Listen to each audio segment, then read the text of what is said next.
building forward-looking leadership by finding, training, and providing talent matching support for people committed to equity and progress. A little bit about her background. She earned her BA in Women's Studies from MU in 1999, which I did not know. When she moved to Kansas City, her first job post-graduation, and she expected it to be a brief layover before grad school, and then life happened. She moved to KC for her first job and thought it would be brief, and then life happened. During the next few years, her work as a political organizer for Missouri Progressive Vote Coalition helped her grow unexpectedly deep roots in that community. And then in 2003, she was honored by the Greater KC Women's Political Caucus as their Young Woman of Promise. The very next year, she was elected to the Missouri House of Representatives, which may be why her name sounds familiar to us. She was there from 2005 to 2010, and she served a district that included Westport, the Country Club Plaza, and part of Brookside. Between exiting the legislature in 2010 and joining LeadMO Action in 2022, she continued to advocate. She was the director of the Greater Kansas City Food Policy Coalition and the VP of Policy at KC Healthy Kids, leading their policy advocacy efforts to support health and food equity. And she's also served as Jackson County Democratic Committeewoman for Ward 6 since 2012. Ever since her student activist days at MU, she's been an outspoken leader on issues of equity and justice. And in the intervening 24 years, she's worked on issues ranging from women's reproductive health care to defending nonpartisan courts, food insecurity to urban agriculture, fair elections to civic engagement. Her advocacy efforts have earned awards from Missouri Bar Association and Missouri Judicial Conference, Missouri Immigrants' Rights Association, Empower Missouri, the Jackson County Democratic Committee, Innovate Her, and others. Her favorite award for hard work at LeadMO Action is the excitement of aspiring political professionals who participate in LeadMO's training. She lives with her husband, who's a retired U.S. Army Major, Dwight Smith, and her two very silly puppies in Kansas City. And with that, I am going to hand over to Beth. Thank you for being here. Oh, thanks so much for having me. I'm just going to share my screen. Let's see.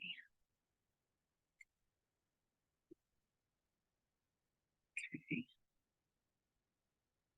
Can you guys able to see my presentation slides now? Yep, yeah, that looks great. Thanks. Okay, awesome.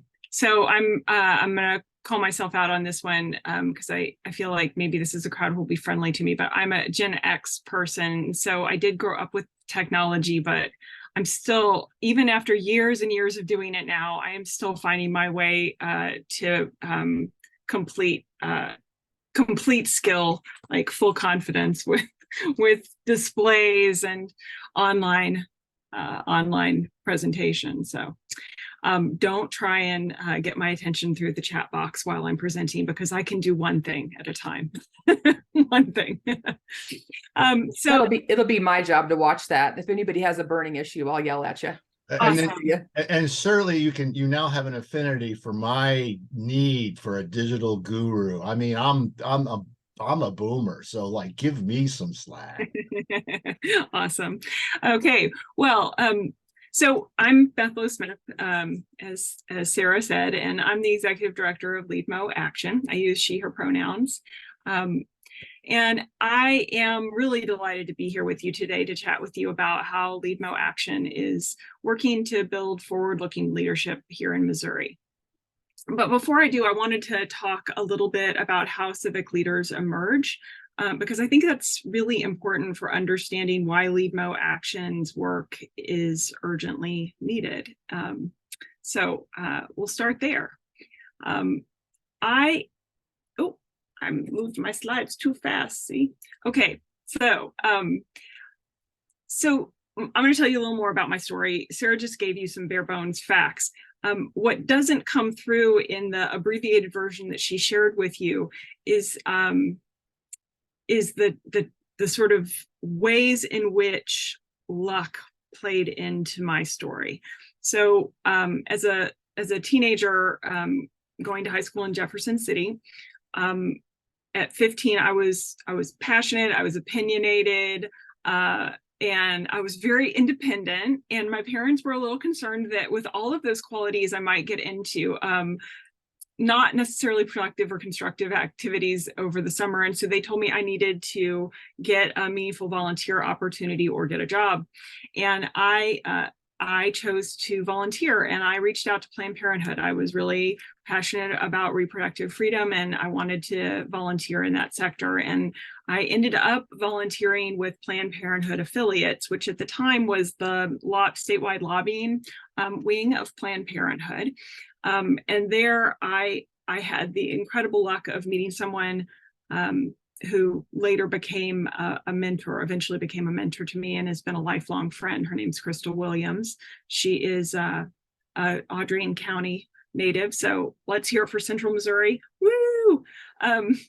So Crystal kind of took me under her wing and took me much more seriously than, frankly, a 15-year-old deserved to be taken. But getting to follow her around the Capitol, getting to see her in action in hearings and learn more about what she did, really was exciting to me, and made it seem, it sort of demystified it for me and made it seem like it was possible to do this work in Missouri that I thought I was maybe interested in. Fast forward, I was a student at MU, I was a student activist. Like all of my friends, I wanted to do work that made a difference. And, you know, we all had different ways that we thought we could do that based on our strengths. But I wanted to do policy and advocacy work, and I figured I was going to have to leave the state to do that, at a minimum to do grad school. But at the end of undergrad, I just needed a break, and I decided that I wanted to get a job for a couple of years and strengthen my resume for grad school. And I was lucky again. My friend, who had also been a student activist, she'd graduated a semester or two before me, and she'd gotten a job at Planned Parenthood in St. Louis. Because of that job, she was aware of a position at a group I'd never heard of, Missouri Progressive Vote Coalition, and let me know about it. And I applied, and I eventually got that job. Well, I moved to Kansas City for that job, and I thought I'd be there for a couple of years before grad school. But as Sarah already said, life happened, right? And what I mean by that is that in the course of doing candidate recruitment and candidate training and managing grassroots field campaigns, sort of learning the ropes of political organizing in our state, I accidentally built deep community and really strong relationships. And that includes many relationships which I continue to have today, professional and personal. So my plans to leave after a couple of years of grad school didn't, after a couple of years for grad school didn't materialize. I decided to stick around. Some friends that I made along the way there include some people who are in Central Missouri and still doing this work as well. I met Stephen Weber when he was a college student at MU, volunteering on a campaign the summer of 2001. I was working out in Northwest Missouri on a campaign in Carroll County, where I met Stephen, who volunteered, but I also met Mark Jones and Sharon Galloway, then just Galloway, now Sharon Galloway Jones, who you all may know, they're Columbians as well, and both still in progressive advocacy work as well. So when I say that I've built friendships and relationships, personal and professional, like I mean it. Really, these things, like, they endure, right? So I saw my friends after 3 years of this. I saw my friends who had been working in campaigns and elections, starting to leave the industry or leave the state in order to stay in the industry. And I decided to start grad school. I stayed in Kansas City to do that, but I figured I'd probably end up leaving Kansas City afterwards. But once again, I got lucky. The Greater Kansas City Women's Political Caucus recruited me to run for state representative, and I won. And I didn't finish my master's degree. Instead, I went and served 6 years in the House. I didn't ever finish that master's degree, so I have an M instead of an MA or MSW. Just have that M. So I served 6 years in the state legislature and got to do so much wonderful advocacy work. Again, built relationships that are still very dear to me. My suite mate was one of my best friends. You know her. Her name's Judy Baker. She remains one of my dearest friends. I just adore her. And so I served the 6 years. When I started out, I thought 6 years was a long time. A very short time. I thought 6 years, 8 years that we're allowed to serve in either chamber was a travesty, because it's not enough to do all the things you want to do. And that's all true. But for me, 6 years serving as a progressive and in the minority with such extreme politics, it was hard. It was hard enough on me that by the end of it, I needed a break, and decided to not run for a fourth term. And I was sort of contemplating what to do instead when a friend told me about a really exciting position, new position that was being created to lead the Greater Kansas City Food Policy Coalition. And that led me to 12 years at Casey Healthy Kids doing policy advocacy work with diverse stakeholders. And once again, when I was ready for another change, it was a friend who told me about the job that I now have. Joni Wickham is the C4 president. She was not at that time, but she is someone I've known since I was a state legislator. She was working in Robin Carnahan's office, and I was a state legislator on the elections committee, ranking member. And so we have a long professional history as well. So like I said, friends and luck have played a tremendously important part in my trajectory. I worked hard, but many people work very hard without ever getting into jobs that feed both their soul and also allow them to make the most of the skills that they have, and to do so in furtherance in support of their community, right? And so it's not all about hard work. It's often about luck. I've managed to have this rewarding career in Missouri, and I've been lucky to do so, but it shouldn't be about luck, in my opinion. Unfortunately, instead of getting easier to find your way into this work, it's gotten harder since I graduated. And the trends that I saw evolving over the first few years of my career have stayed true. I have only one friend from college who was one of those do-good motivated people who has managed to stay in the state and build a career in this field. All the rest of my friends are in Chicago or one of the coasts, and that continues to be the case for the up-and-coming generations of graduates. We're losing folks who want to make a difference and would love to make a difference here because they don't know how to access the opportunities that exist. And there aren't trainings like the ones that I used to conduct at ProVote. Those don't exist anymore. And Camp Carnahan, which was once run by the Democratic Party statewide, those trainings for campaigns, for campaign skills, those don't exist either.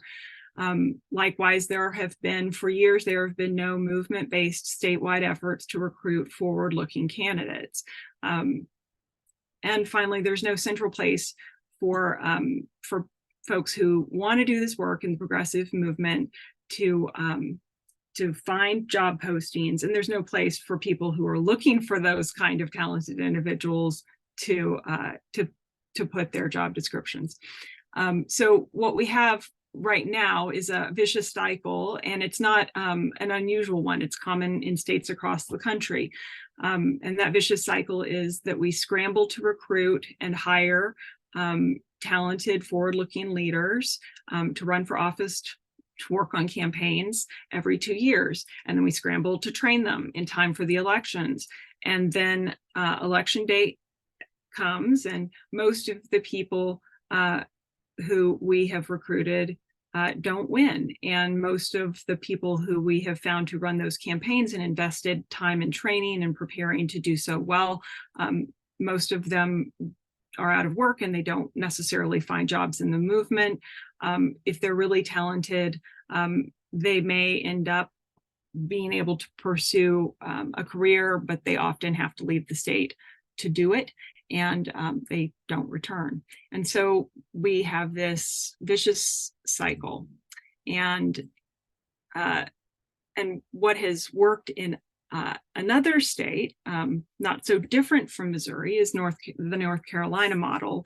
North Carolina model is that you interrupt that cycle. You start creating infrastructure, behind the scenes infrastructure, that allows for consistent year over year, cycle over cycle recruitment, training, professional development,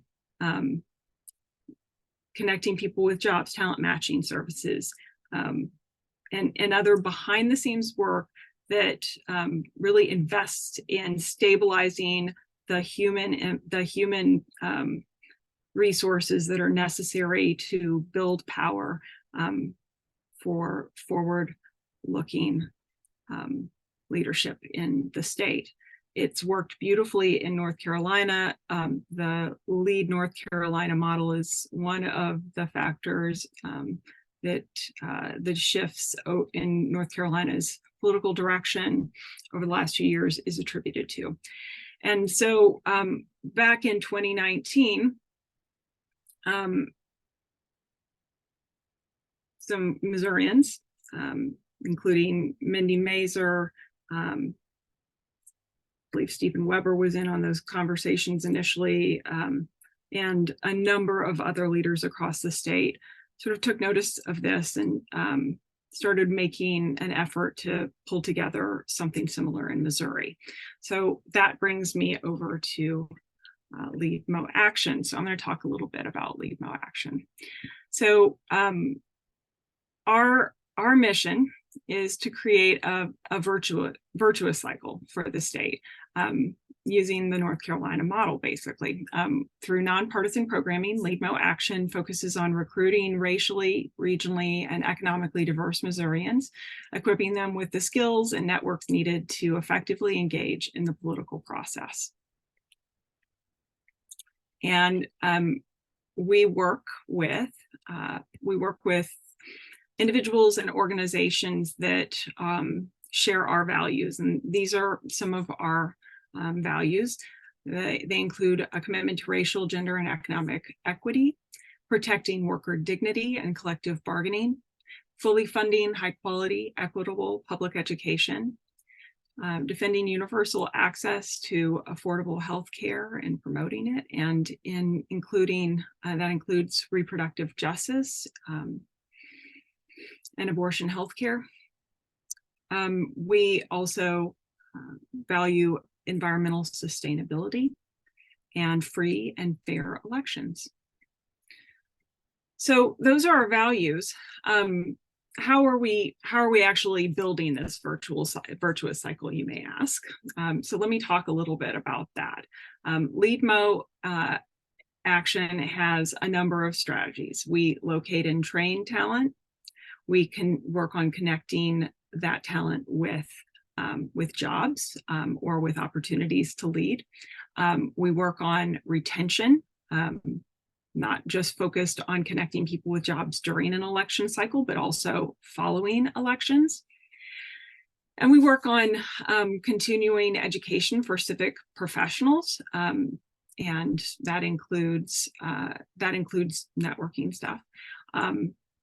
And it includes community building. And I'm going to talk about each of those strategies and how we do them a little bit more.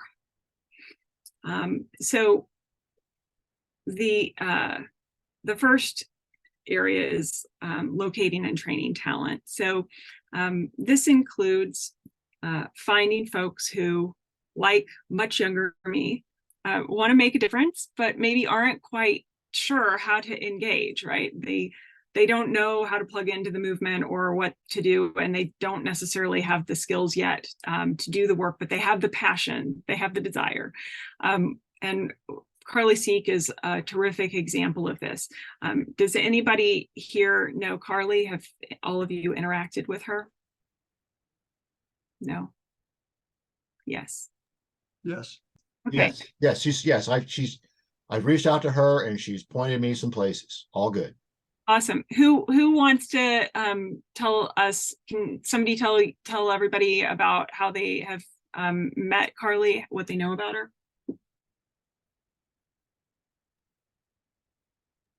I think she's currently co-chair of Kip Kendrick's campaign, isn't she? Yeah. She's Isn't she working on Stephen Weber's? She worked on Kip Kendrick's campaign, yes, and she is now Stephen's chief of staff. And She's also in Senator Razor's office, I believe. She's legislative aide to State Senator Greg Razor. Yeah, so Carly is a terrific success story and a great example of what we're trying to achieve. Carly came to us when she was really young. She was 19, I believe, when she went through the training in 2021. And so she was one of the youngest cohort participants we've had, but boy, just, I mean, outstanding professional. She hit the ground running, working on Kip Kendrick's race, and did great work there, and has subsequently moved into these other leadership positions. Carly participated in our 2021 staff cohort program. The staff cohort program is a 6-week intensive program that focuses on providing 20 to 30 participants with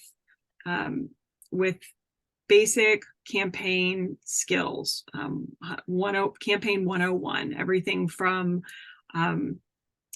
how to build a budget, to how to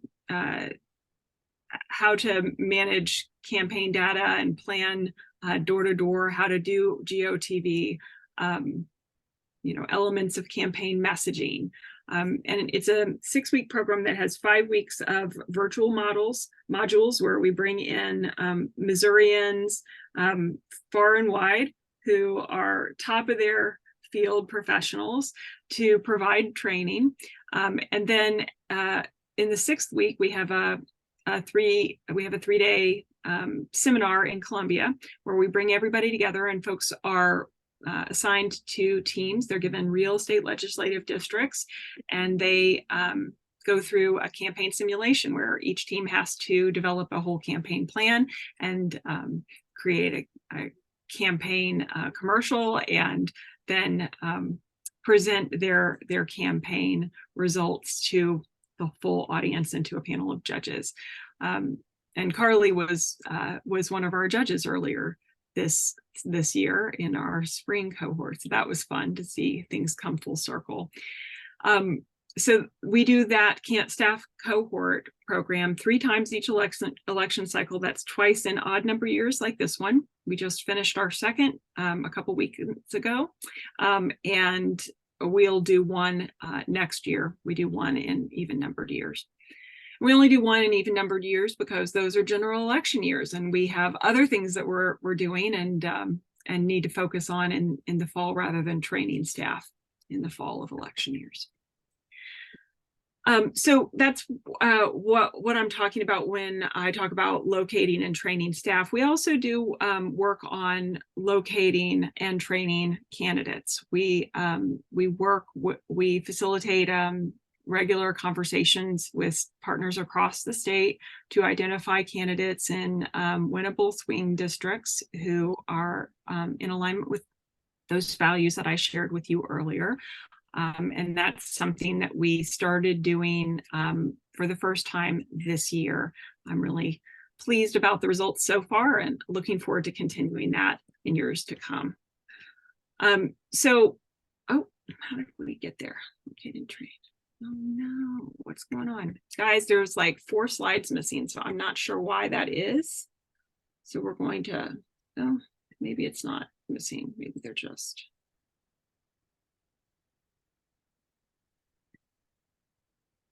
We have a slide missing. I could make that crash. Yeah, well, I'm going to go back to this slide then, and we'll just go back to a slideshow. All right. So we also connect and work on connecting and retaining. And I'm sorry that you've missed that slide, but I will tell you about it. I'll walk you through it. So we also work on connecting and retaining folks, and that involves a number of services. We connect people with one another, of course, that's essential. We have networking events and happy hour events throughout the state on a regular basis. But we also are focused on connecting them with jobs. And instead of showing you this for a second, I'm going to go over to Hired Up Missouri to show you what that looks like. All right, so this is our jobs board. It's called Hired Up Missouri. So this is where folks who want to work in the do good sector, whether on a campaign or in a movement organization like Jobs with Justice or LeadMO, this is where they can come. And if you are trying to hire somebody to work on a campaign or to work in the do good sector, this is a great place to advertise. It is a free place for it's free of any charges for people who are looking for a job. If you want to post, it is currently $100 through the end of this year, but it'll be $200 a year starting next year. Folks can come in, they can look for a job based on what sort of thing they're looking for. They can limit it, they can go all, or they can limit it to a specific area, go seniority, salary range, and then take a look. And you can examine the actual job descriptions. So for organizations that want to advertise, in addition to being able to post unlimited jobs on the site, they also have the support that they need to actually connect with talented people through LeadMO staff. So when you guys find a new staff, a new position that you're going to post, you let us know, you post it, we work with you. We have a database of now over 500 people who have indicated that they want to work within the state of Missouri on these sorts of things. We have their resumes and other information that they've shared with us through their memberships, creating accounts on the Hired Up Missouri website. We work with folks on an ongoing basis to find them the right staff for the projects and opportunities that they're trying to fill. We also do continuing education for civic professionals. So let's see that. Continuing ed. All right. So continuing ed includes things like our Power Hour discussion. So this is one that we held recently back in August. It was a Power Hour discussion on the paid sick leave initiative petition that Jobs with Justice is advancing right now. And it's a good example of the sorts of things that we do. Other examples from this year include a Power Hour discussion about how to talk about abortion and reproductive rights with ambivalent voters. A couple of Power Hour discussions on affordable housing policy. As well as stuff that's more, we've got Power Hour discussions that also focus on skills related to just staying within the movement. So we've had one recently on preparing for job interviews and preparing application packets. So how to put together an effective application packet and prepare for an interview. We've had one on couple on resiliency. How do you stay in this work? It's very emotionally draining at times. It's certainly demanding work, and burnout is real. A lot of people end up burning out of this work after 2, 3, 4 years, and we want people to have longevity in their careers. So we've had several discussions around aspects of self-care and resiliency and strategies for managing them. Finally, we do community building work, and so this is sort of the implicit work of LeadMO and LeadMO Action. We don't have a specific track of programs that are about community building. Rather, it is an essential impact that we are trying to achieve through all of our programming. When I was talking with you about all of the ways in which I got lucky and all of the relationships that I built along the way that were essential to my career successes and opportunities. I was talking about that because that's, for me, that is a clear indication of community. But I'm also concerned about community because one of the things that has really I feel weakened in the 24 years that I've been doing this work is that fabric, is the connectedness between people who are invested in this work, committed to this work across the state.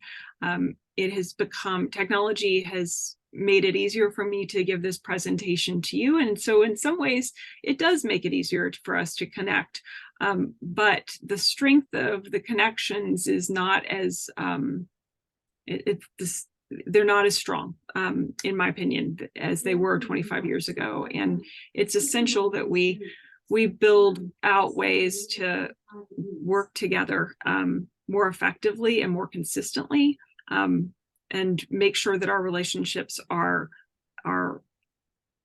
strong enough to endure things that are inevitable, like primaries, and disagreement over policy issues, disagreement over political strategies.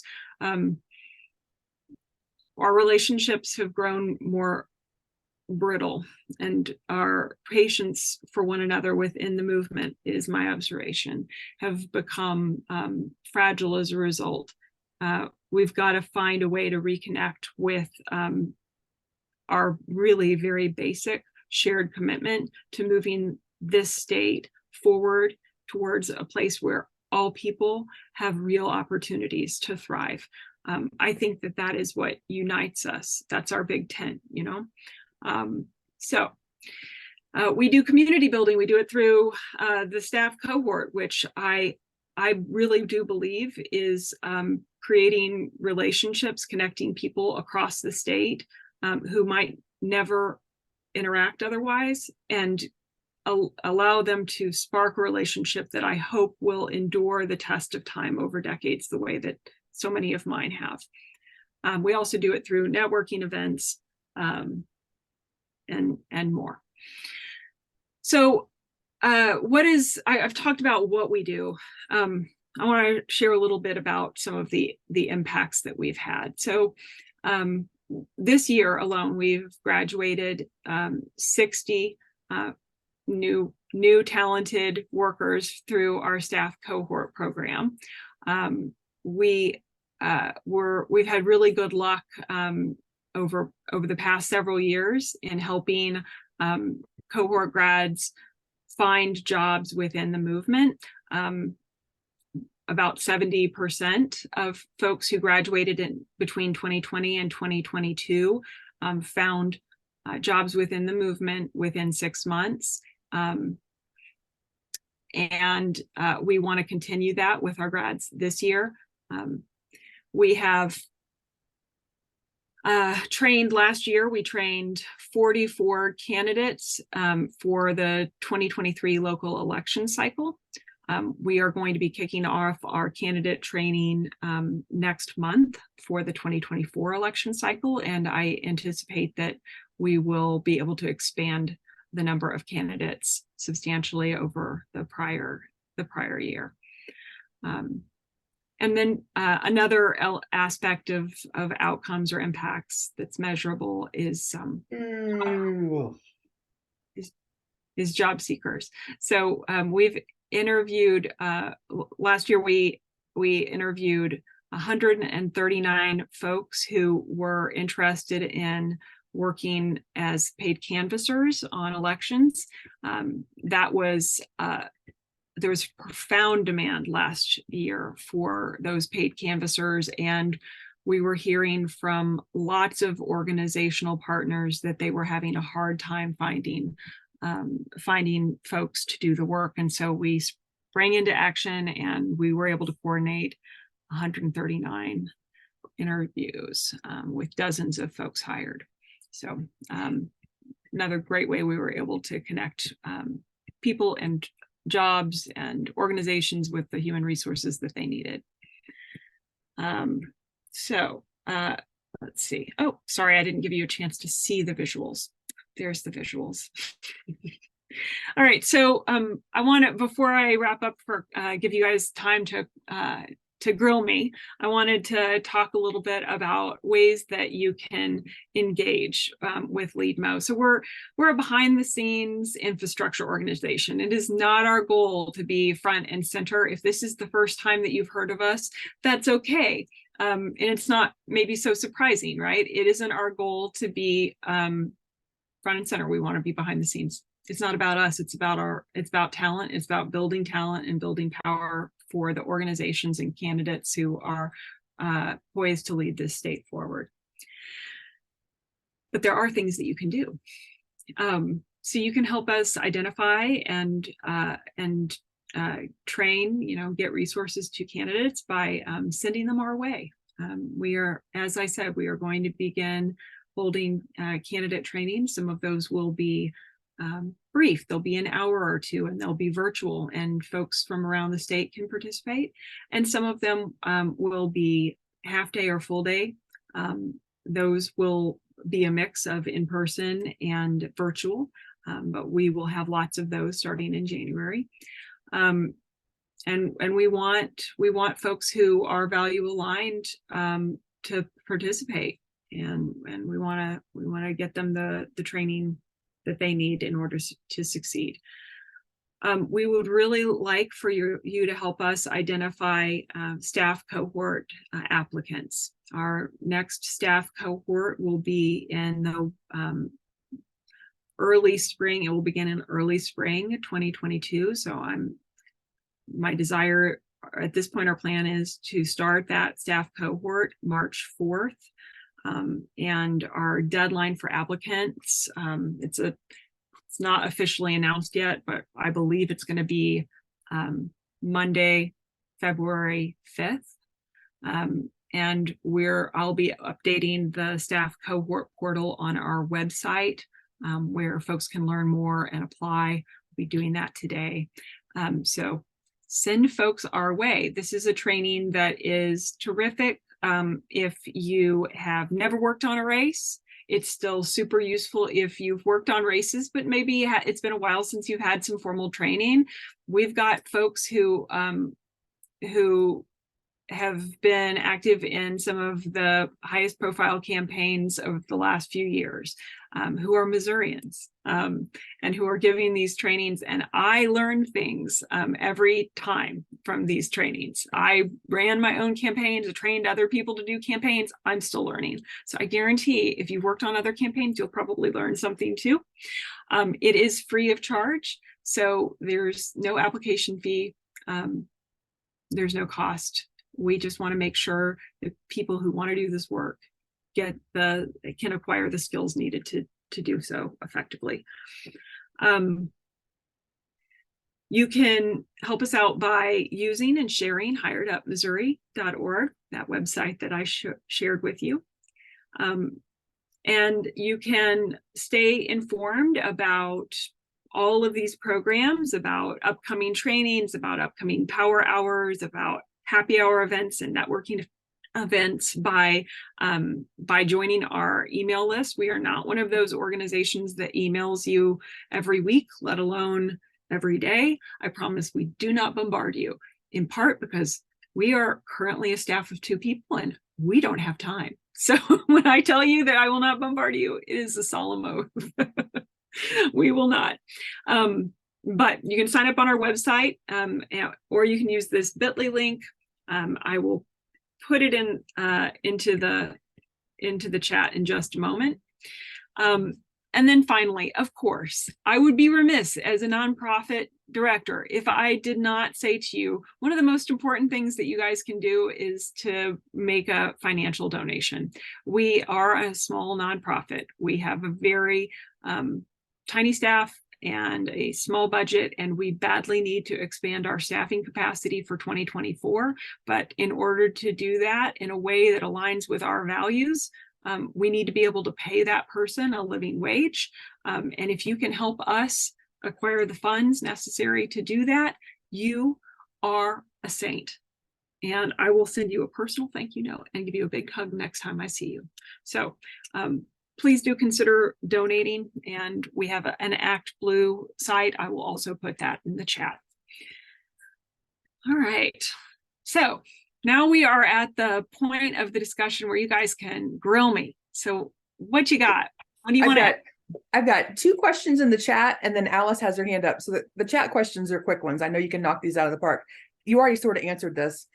David Mallory asked, is there a charge for the LeadMO staff cohort training?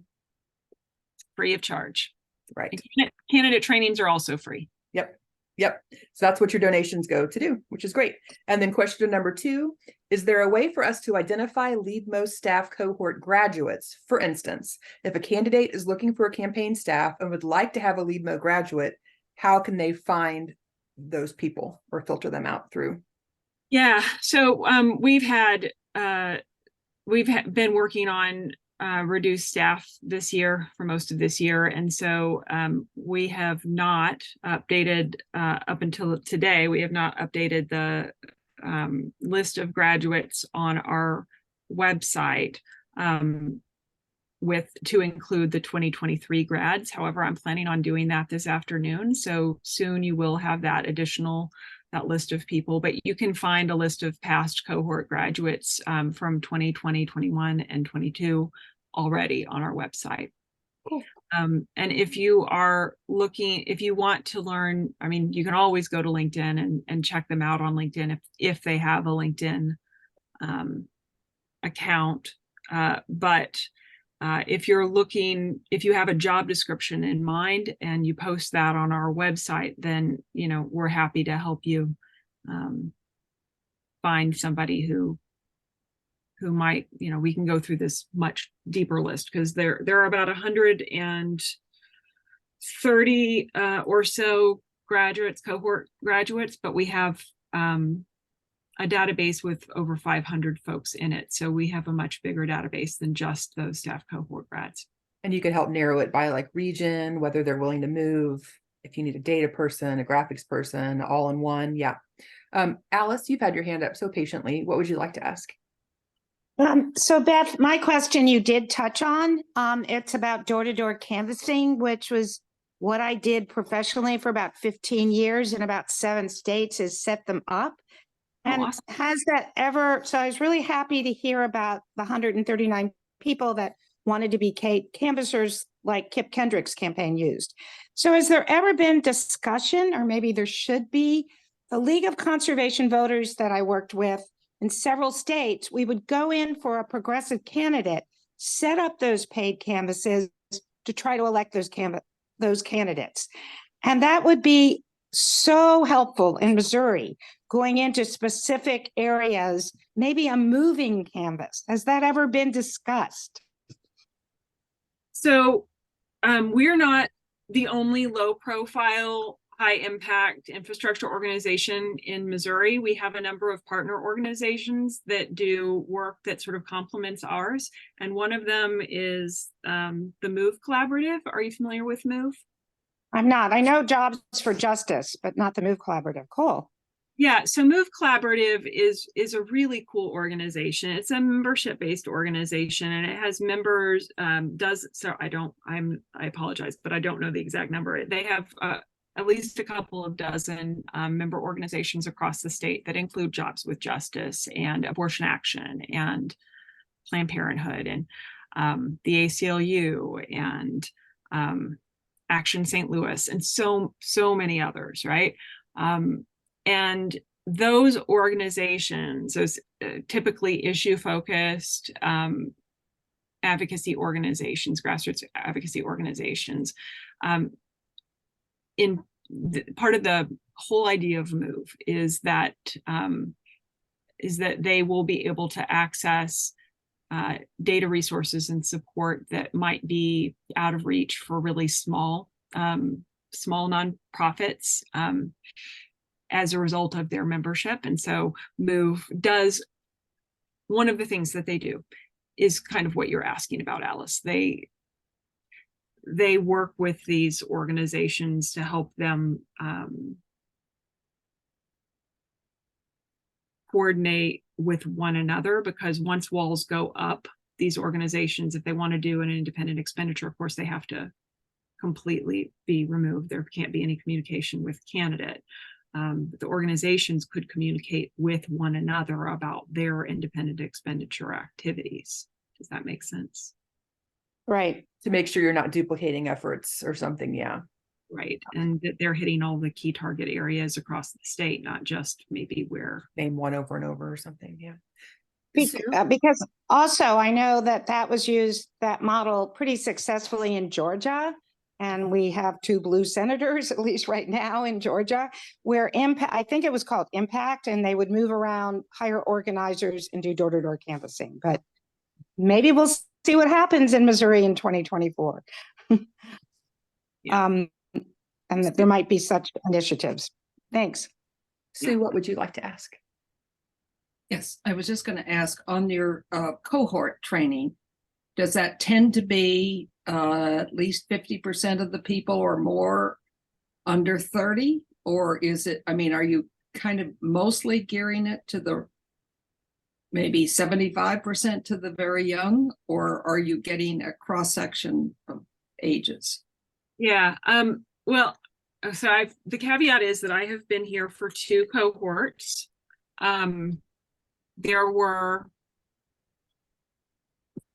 4 cohorts prior to my arrival. So we've just completed our 6th.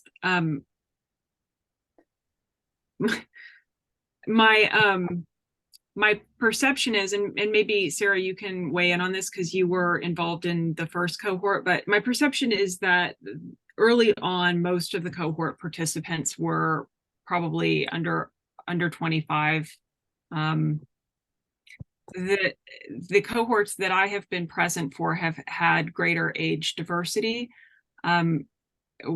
This time we had a fair number of people who were over age 25, and we had one of our applicants ended up having one of our participants had a health issue that arose that prevented her from finishing, and she's going to do it in the spring instead. But when we started with 2 applicants who were or 2 participants who were over the age of 60 and several who were over the age of 30. So it was a more age diverse group. Yeah. So we are not aiming to train only those people who are under age 25. That is not our goal. They are welcome. But we think it's essential for people of any age who are engaging in this work to have the skills necessary for running an effective campaign. So that's that. David, what would you like to ask? Oh, you're muted, babe. See if I can help you here.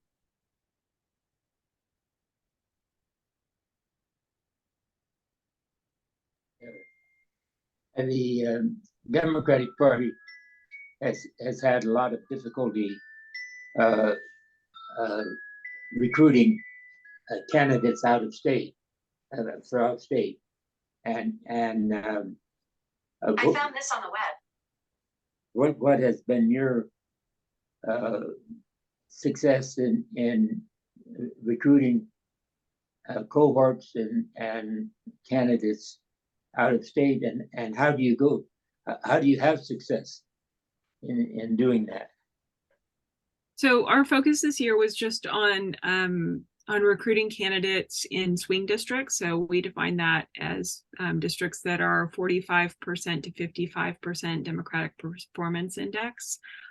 Those are the districts where we perceive that we have the best shot at recruiting candidates who identifying candidates who share our values and have a swinging chance, you know. And so what that means effectively is that we've primarily focused on suburban areas and some peri-urban and smaller city areas. I don't want to get into the weeds too much. Well, you'd be saying that I've got to move 8 points before you would help the next candidate in the 44th. You said 45%, right? I'm not talking about helping candidates right now. I'm just talking about recruiting candidates. Okay, but recruiting candidates in winnable districts, and you said 45% is the number that number came out. So what is that 45? That the last time they ran, there were 45% supported candidates with the values that you espoused. So I got 37.5. So no one from LeadMO is looking at me. Well, Dave, but we have a candidate in your race. We're talking about races where we need a candidate where there isn't one, okay. right, Beth? Yeah, no, I'm fitting things into the big strategy of things. Yeah. Right. I'm not talking. So our team have limited human resources, right? We've got 2 people, and we have this great big mission and a lot of programs to hold up. And so we have to be targeted about what we do and focus on the things. I get it. I was trying to get the message clear. I believe me, I have no complaint that you have to pick priorities. I get it. So this is, but what my broader point is that this is where we are focused on recruiting candidates. We may not, within the law, and we do not take sides on candidates, right? We aren't endorsing candidates. We aren't clearing primaries. You know, we're not doing that kind of work. So as Sarah said, this is about making sure that there is a candidate in each winnable district. We try and find a candidate that shares our values. Yeah. And once that's done, you know, we also have these other programs that they may find beneficial, up to the point where the legal walls of involvement go up, which happens maybe end of candidate filing, basically. So that's that. And you know, it's not a reflection on whether or not candidates outside of those districts can access our trainings. Yeah, because everyone's welcome. We're value focused. Yeah, right.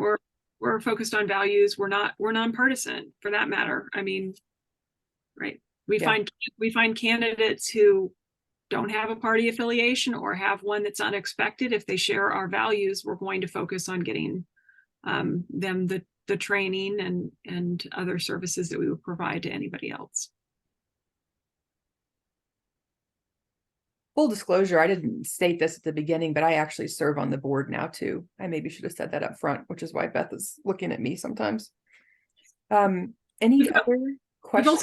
I haven't talked about this, but I should just acknowledge, for the sake of confusion, we have 2 arms. We have a 501c3 arm, LeadMO, and that is the organization on which Sarah serves as a board member. And then we have LeadMO Action, which is our 501c4 arm, and that is an organization that can do more political activity. And given the nature of this club, I have just focused on our C4 activities. Mm-hmm. Yeah, because you guys know we're the C4 in the Democratic Party here locally. Okay. This has been great. I learned all kinds of things that I honestly didn't know, even as a board member and having been through the cohort, about Beth and her philosophy. Any other questions? Looking around, making sure I'm not overlooking anything. Nobody's hands up. Checking the chat again. Call me out if I missed you. I would just say I thank you for trying to get some of this work done in the state when we've got such a concentration of the Democrats from the big cities and Columbia. and now getting more from Springfield, Yeah. but just getting more cooperation between the different areas and getting those people to meet each other. That alone is important. I wholeheartedly agree. It's so the last 4 years in particular have been so isolating for a great many of us. And I think reconnecting locally and across the state is an absolutely vital part of the solution that our communities need. And I will also say, because I didn't manage to weave this into my presentation, and I don't know whether you've heard this from me, Sarah, but like I have kind of two prongs, and one of them is like that I think are like the most important things that low key we can do as an organization. And one is building community, and the other is re-injecting joy into this work. This work is hard when you are doing it for pay. It's also hard to watch if you care deeply. It's hard to be on the sidelines. It's hard to listen to the news. It's hard to go and vote sometimes because it feels so heavy. You care a lot about it and things don't seem to be going the right direction. And it's easy to become demoralized and to kind of turtle, right? Like go up into our shells because it's too painful and we care too much. And the solution to that is reminding everyone, whether it's a voter or a staff person, helping them reconnect with the joy and the love that is at the heart of this work. Nobody gets into this work and stays in it because they are angry. Angry is something you feel because something that you love is threatened. And the anger is just a response to the love, right? You have to reconnect with the love and the joy of this work. This work can be fun. Civic engagement should be fun. It should be about reconnecting with people who share your values, about celebrating this bizarre, wonderful experiment of democracy, right? And the tremendous diversity of our communities, and the fact that we have the opportunity so regularly to choose politics instead of violence to solve our disagreements, to come to agreement, to find solutions, and to move our communities to a safer, happier, healthier place. There's opportunity for humor that is kind, for friendship that is meaningful, even across profound and deeply held disagreements. Like those things are possible, and we have to help people reconnect with those aspects of civic engagement in order for them to come out of their shells. So find ways, that's my like parting words of wisdom to all of you. Find ways to make your club fun. Make this work fun for people, for you. Have it be a place of joyfulness. Great. What a lovely note to end on. I'll think of something for you. Sounds good. Yeah. Right. That's just a comment. All right. Well, thanks so much for being here, Beth. We really appreciate it. Thank you so much. We're getting some clapping there, some silent clapping. Thank you again. And then we're going to move on to just our very short, regular weekly meeting. You're welcome to stay, but certainly I know you have lots of things to do, so please don't feel obligated to stay. Okay, thanks so much, everybody. And Right. Dave, I will follow up with you. Thanks.